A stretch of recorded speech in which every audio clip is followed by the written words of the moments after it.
Welcome back to my channel. और आज इस वीडियो में हम देखने वाले हैं चैप्टर 4 एग्जीक्यूटिव के बारे में, जिसे हिंदी में कहते हैं कार्यपालिका। कार्यपालिका क्या होता है, इस वर्ड को पकड़ो। कार्यपालिका मीन्स कार्य, कार्य मीन्स काम, और पालिका या पालक मीन्स उसको करने वाला। हमारी गवर्नमेंट के ना 3 ऑर्गन्स होते हैं, 3 अंग होते हैं सरकार के। पहला होता है लेजिस्लेचर, दूसरा एग्जीक्यूटिव और तीसरा जुडिशरी। इस वीडियो में हम देखने वाले हैं सिर्फ एग्जीक्यूटिव के बारे में। शुरू करते हैं चैप्टर को। चैप्टर में ये बताया हुआ है कि इस चैप्टर को पढ़ने के बाद हम क्या क्या समझ पाएंगे। देखो, सबसे पहले तो हम डिफरेंस कर पाएंगे पार्लियामेंट्री और प्रेसिडेंशियल सिस्टम के बीच में। दूसरा, हम समझ पाएंगे कि क्या क्या पावर्स हैं प्रेसिडेंट के पास। बेसिकली इस चैप्टर को जो पढ़ने का मकसद है ना पूरा, वो ये है कि हम समझ पाए कि एक रोल क्या होता है प्रेसिडेंट का और रोल क्या होता है प्राइम मिनिस्टर का एक कंट्री के अंदर। साथ साथ क्या इंपॉर्टेंस होती है काउंसिल ऑफ मिनिस्टर्स की, और ये कैसे फंक्शन करते हैं, ये पूरी कंट्री का जो एडमिनिस्ट्रेशन है वो कैसे चलता है। इसको जानने के लिए सबसे पहले हमें देखना पड़ेगा कि एग्जीक्यूटिव क्या होता है। जी, तो एग्जाम्पल से समझ लेते हैं। जैसे कि मान लेते हैं कि आपको आपकी टीचर ने कोई एक्टिविटी दे दी और आप लोगों ने क्या किया कि पूरा एक ग्रुप बना लिया 15-20 लोगों का। तो अब जरूरी नहीं है कि सबके थिंकिंग लेवल सेम हो, सबकी आइडियोलॉजी सेम हो। कुछ लोग कहेंगे कि हम इस काम को ऐसे करेंगे, कुछ लोग कहेंगे हम इस काम को ऐसे करेंगे। तो उस काम को, उस एक्टिविटी को करने के लिए जो लोग आइडिया दे रहे हैं ना, वो लोग तो आ जाएंगे लेजिस्लेचर में। तो उस काम को पास कर देंगे, जो उस काम को कर देंगे ना, वो आएंगे एग्जीक्यूटिव के अंदर। मीन्स किसी भी कार्य को एग्जीक्यूट करने वाले को एग्जीक्यूटिव कहते हैं। और जो उसकी देख रेख करेगा कि ये जो काम है, वह एक्टिविटी है, वो ढंग से हुई भी है नहीं, वो आएगा हमारा जुडिशरी का पार्ट। कोई भी कंट्री इन तीनों ऑर्गन्स के बैलेंस से ही चलती है, और इसीलिए हमें पता होना चाहिए कि क्या रोल है हमारे प्रेसिडेंट का और प्राइम मिनिस्टर का। देखो, मैंने यहाँ पे एक चीज कही कि किसी काम को एग्जीक्यूट करना या पास करना। यहाँ पे मैं एक पॉइंट बताना चाहूंगी कि किसी भी लॉ को बनने से पहले हम उसे कहते हैं क्या, बिल। और बिल जब तक पास नहीं हो जाता दोनों हाउसेस से, तब तक वो नहीं बनता क्या, लॉ। और उस लॉ को फाइनली जब तक प्रेसिडेंट साइन नहीं करेगा ना, तब तक वो लॉ नहीं बनेगा। किसी किसी कंट्री में जो पावर होती है वो सारी प्राइम मिनिस्टर के हाथ में होती है, किसी किसी कंट्री में जो पावर होती है वो सारी प्रेसिडेंट के हाथ में होती है। और यही डिफरेंस बताता है हमको कि 3 टाइप की हमारे एग्जीक्यूटिव्स होती हैं। पहला पार्लियामेंट्री, दूसरा प्रेसिडेंशियल और तीसरा सेमी प्रेसिडेंशियल। अगेन वही पार्लियामेंट्री, जहां पे जो हेड ऑफ द गवर्नमेंट होगा ना वो प्राइम मिनिस्टर होगा, और प्रेसिडेंशियल में जो हेड ऑफ द स्टेट होगा ना वो प्रेसिडेंट होगा। ये जो सेमी प्रेसिडेंशियल होता है, यहाँ पे ना 50-50 होता है बैलेंस, चेक एंड बैलेंस वाली पॉलिसी ये लोग फॉलो करते हैं। यहाँ पे प्राइम मिनिस्टर भी होता है, यहाँ पे प्रेसिडेंट भी होता है। फाइनली नोट्स में देख लेते हैं। मैंने सबसे पहले यहाँ पे प्रेसिडेंशियल फॉर्म ऑफ एग्जीक्यूटिव को डिस्क्राइब किया। ये मैंने शॉर्ट नोट्स बनाए थे लॉन्ग आंसर्स वगैरह के लिए। अगर आपको 4-5 मार्क्स का कोई क्वेश्चन पूछ लेता है तो आप ऐसे लिख सकते हैं पॉइंट बना के, और इनको डिस्क्राइब कर सकते हैं। देखो, प्रेसिडेंशियल फॉर्म ऑफ एग्जीक्यूटिव क्या है। ये जो सिस्टम है ना, ये बेस होता है इंडिविजुअल लीडरशिप पे। अगर जिस भी कंट्री में प्रेसिडेंशियल फॉर्म ऑफ गवर्नमेंट होती है, वहां पे प्रेसिडेंट का रूल होता है। President is the head of the state as well as the government. तो प्रेसिडेंट वहां पे हेड, स्टेट का भी हेड होगा और साथ में गवर्नमेंट का भी हेड होता है। तो president is usually directly elected by the people. लोग ही अपने राष्ट्रपति का चुनाव करते हैं। He is not accountable to legislature. वह लेजिस्लेचर को जवाबदेही नहीं होता। He does not need support of majority in legislature. साथ ही साथ उसको मेजोरिटी का भी सपोर्ट की जरूरत नहीं होती लेजिस्लेचर के। नेक्स्ट पॉइंट है, the president is generally very powerful. ऐसी सिचुएशन में जहां पे प्रेसिडेंशियल फॉर्म ऑफ गवर्नमेंट होती है, वहां पे प्रेसिडेंट के हाथ में सारी पावर होती है। जैसे कि इसका सबसे बड़ा एग्जाम्पल है यूएसए, क्योंकि वहां पे इस प्रेसिडेंशियल फॉर्म ऑफ एग्जीक्यूटिव को प्रैक्टिस किया जाता है।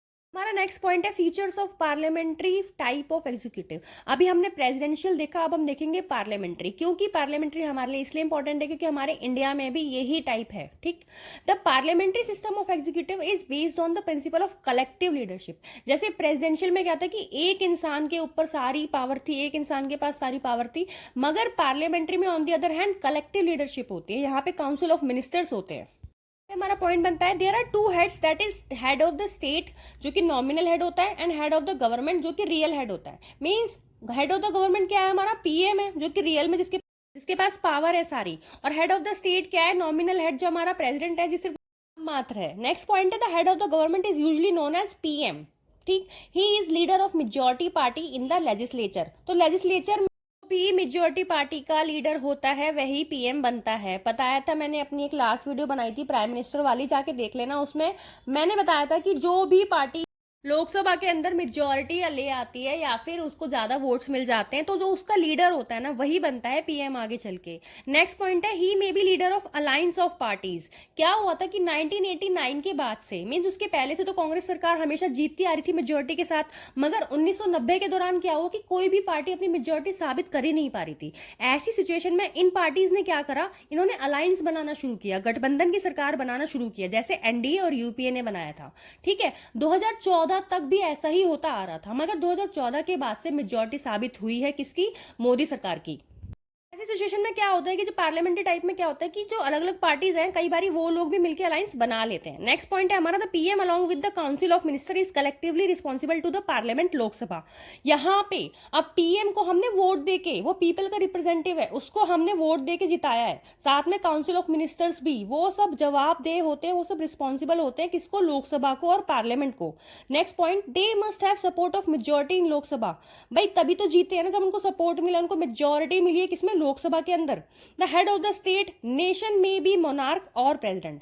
भाई देखो हेड ऑफ द गवर्नमेंट तो बन गया हमारा prime minister, but head of the state, head of the nation कौन बनेगा, हमारा प्रेसिडेंट, जिसको हम मोनार्क भी कह सकते हैं या फिर प्रेसिडेंट भी कह सकते हैं, वो सिर्फ नाम मात्र होता है। इसके जो मेजर एग्जांपल्स हैं वो है Canada, Japan, Italy and Germany. Canada को तो बहुत अच्छे से ही समझ पा रहे होंगे, वहां पे भी क्या सिस्टम है, मोनार्क जैसे जो उनका प्रेसिडेंट है वो भी सिर्फ नाम मात्र है। हमारा नेक्स्ट पॉइंट है features of semi presidential system of executive.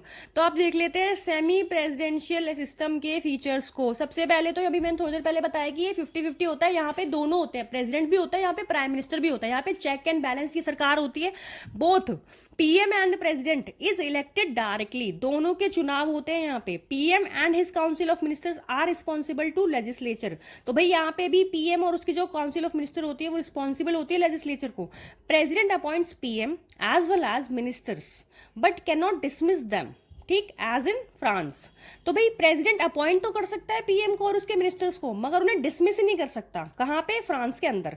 और देख लेते हैं नेक्स्ट पॉइंट, श्रीलंका में क्या हो रहा है, president has the power to remove PM और minister as he is the head of the government. तो श्रीलंका प्रेसिडेंट पीएम को रिमूव कर सकता है, साथ ही उसके मिनिस्टर्स को भी रिमूव कर सकता है, क्योंकि वही होता है head of the government. Next point, in this system it is possible that sometime the president and PM may belong to same party. ऐसी सिचुएशन में ऐसा भी हो सकता है कई बारी कि प्रेसिडेंट और पीएम सेम पार्टी से जीत, अगर काफी बार ऐसा भी होता है कि they belong to different parties, अलग अलग पार्टी से भी आ जाते हैं। और जब वो अलग अलग पार्टी से आ जाएंगे तब क्या होंगे, क्लैशेस होंगे, तब वो एक दूसरे के जो ओपिनियंस है, व्यूज है, उनको अपोज करेंगे। इसके मेजर एग्जांपल्स हैं फ्रांस, रशिया एंड श्रीलंका। तो जितने भी मैंने नोट्स बनाए ना, इंपॉर्टेंट क्वेश्चंस को ध्यान में रख के बनाए हैं। यहाँ पे मैंने एक एक चीज, वो इंपॉर्टेंट चीज लिखी है जो कि चैप्टर में लिखी हुई है और इन्हीं को मैंने मेंशन किया है। इसीलिए हमारा नेक्स्ट पॉइंट है reasons for adopting parliamentary executive in India. अभी मैंने बताया हमारे इंडिया के अंदर क्या है, पार्लियामेंट्री सिस्टम है। तो हमने क्या रीजन थे कि जो हमने पार्लियामेंट्री सिस्टम को अडॉप्ट किया और प्रेसिडेंशियल को क्यों नहीं किया। तो देखो, आजाद होने से पहले हम किसके अंडर थे, ब्रिटिशर्स के। तो वो भी तो कुछ रूल ला रखे थे ना हमारे ऊपर, कुछ एक्ट्स उन्होंने लागू कर रखे थे। तो वहां से हमने जो एक्सपीरियंस गेन किया था, जो इंडियंस ने एक्सपीरियंस गेन किया था, उन्होंने उसी से सीखा, उसी से प्रेरणा ली।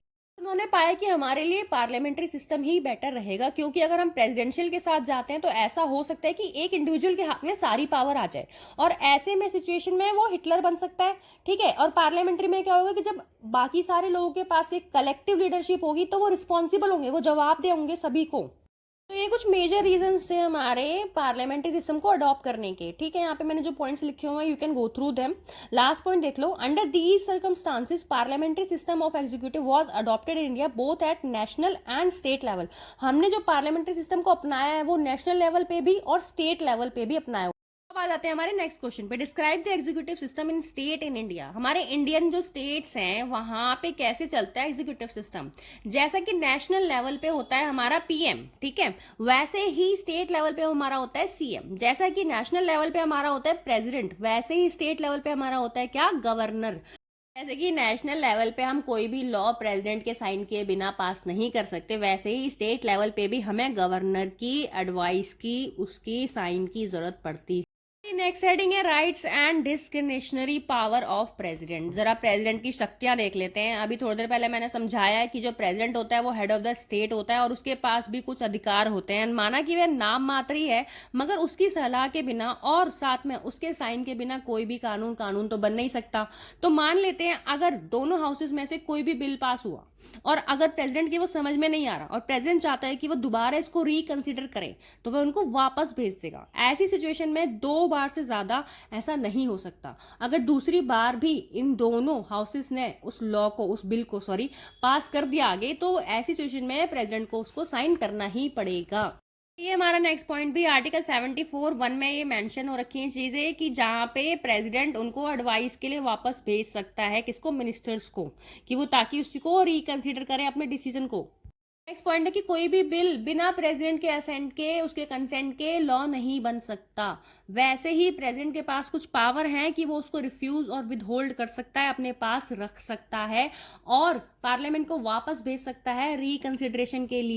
देखो, साथ ही साथ प्रेसिडेंट के पास पावर होती है जब इलेक्शंस के टाइम पे एक पार्टी को अपनी मेजोरिटी साबित करनी होती है, तो प्रेसिडेंट ही अपॉइंट करता है किसको, प्राइम मिनिस्टर को। तो जो मेजोरिटी पार्टी होती है, जो जिसके पास सबसे ज्यादा वोट्स होते हैं, उनका जो लीडर होता है ना, उसको प्राइम मिनिस्टर बनाता है कौन, हमारा प्रेसिडेंट, उसको अपॉइंट करता है हमारा प्रेसिडेंट। ये थी कुछ पावर प्रेसिडेंट की जो हमारे सिस्टम में, हमारे कॉन्स्टिट्यूशन में मेंशन है। देखो, हमारी जो नेक्स्ट हेडिंग है ना, वो ब्यूरोक्रेसी के बारे में, कि हमारे इंडिया में जो सिस्टम है, जो एडमिनिस्ट्रेशन है, वो कैसे चलता है, उसको चलाता कौन है एक्चुअल में जितने भी आईएएस आईपीएस होते हैं ना, ये एडमिनिस्ट्रेशन का पार्ट होते हैं और इनके ऊपर रिस्पॉन्सिबिलिटी होती है सब चीजों की, और इन्हीं को बोला जाता है इंडियन ब्यूरोक्रेसी। अब इसमें क्या क्या आता है, देखो 2 पॉइंट है यहाँ पे। सबसे पहले तो ऑल इंडिया सर्विसेज और दूसरा स्टेट सर्विसेज। ऑल इंडिया में जो नेशनल लेवल पे जो सिलेक्ट होते हैं कैंडिडेट्स, और जो स्टेट लेवल पे जो स्टेट को सर्विस प्रोवाइड करते हैं वो। इसके अलावा लोकल गवर्नमेंट के employees, technical staff, managerial staff, ठीक है, इनको रिक्रूट करने का भी एक तरीका। शायद तुम लोगों ने सुना भी होगा कि लोग यूपीएससी के एग्जाम देते हैं या फिर स्टेट पब्लिक सर्विस कमीशन के एग्जाम देते हैं, वो इन सब के ही पार्ट हैं। जो लोग यूपीएससी का एग्जाम देते हैं वो आईएएस या आईपीएस या आईआरएस या आईएफएस बनने के लिए देते हैं, मींस वो ब्यूरोक्रेटिक बनने के लिए उस एग्जाम को देते हैं। ठीक है, हमारी नेक्स्ट हेडिंग देख लो, describe how independence of Union Public Service Commission has been maintain. तो भाई यूपीएससी एक हमारा सर्विस कमीशन है जो एग्जाम कराता है। अभी थोड़ी देर पहले मैंने बताया आईएएस आईपीएस वाले जितने भी एग्जाम कराता है, तो इसकी जो इंडिपेंडेंस है वो भी मेंटेन करनी बहुत इंपॉर्टेंट है। इसमें कोई पार्शियलिटी, कोई बायसनेस नहीं होनी चाहिए, क्योंकि ये हमारे सिलेक्ट करते हैं क्या, आगे आने वाले ब्यूरोक्रेट्स को। इसीलिए जो उनके खुद के मेंबर्स होते हैं, यूपीएससी के मेंबर्स होते हैं, उनको भी फिक्स टर्म के लिए अपॉइंट किया जाता है। साथ में उनका जो रिमूवल या सस्पेंशन है वो भी सुप्रीम कोर्ट के जजेस के द्वारा होता है। ये सब चैप्टर में सब कुछ मेंशन है यूपीएससी के बारे में। ये क्वेश्चन भी इंपॉर्टेंट है। माफी चाहूंगी ऐसी आवाज के लिए, क्योंकि आज मेरी तबीयत थोड़ी सी ठीक नहीं है, मगर मुझे लगा कि मुझे ये वीडियो बनाना चाहिए और बहुत ही सिंपल और इजी तरीके में मैंने समझाने की कोशिश करी है। इस चैप्टर को बहुत ही ब्रीफ में समझाने की कोशिश करी। मेरे अकॉर्डिंग जो जो भी इंपॉर्टेंट था वो मैंने अपने नोट्स में ऑलरेडी मेंशन किया हुआ है। आई होप आप लोगों को ये समझ में आए और ये आपके लिए हेल्पफुल हो। अगर थोड़ा बहुत भी आप लोगों को समझ में आए तो प्लीज मेरी वीडियो को लाइक कर देना और साथ में अपने फ्रेंड से या खुद से भी शेयर कर दिया करो, कमेंट कर दिया करो। मेरे अकॉर्डिंग तो ये चैप्टर यहाँ पे फिनिश होता है। एग्जीक्यूटिव एनसीईआरटी में जो जो इंपॉर्टेंट चीजें आपको लगती हैं, आपको प्लीज उनको देखना चाहिए। You should go through them. और उसके अलावा मैं मिलूंगी अब आपको नेक्स्ट चैप्टर 5 में लेजिस्लेचर के अंदर। तब तक के लिए टेक केयर, बाय।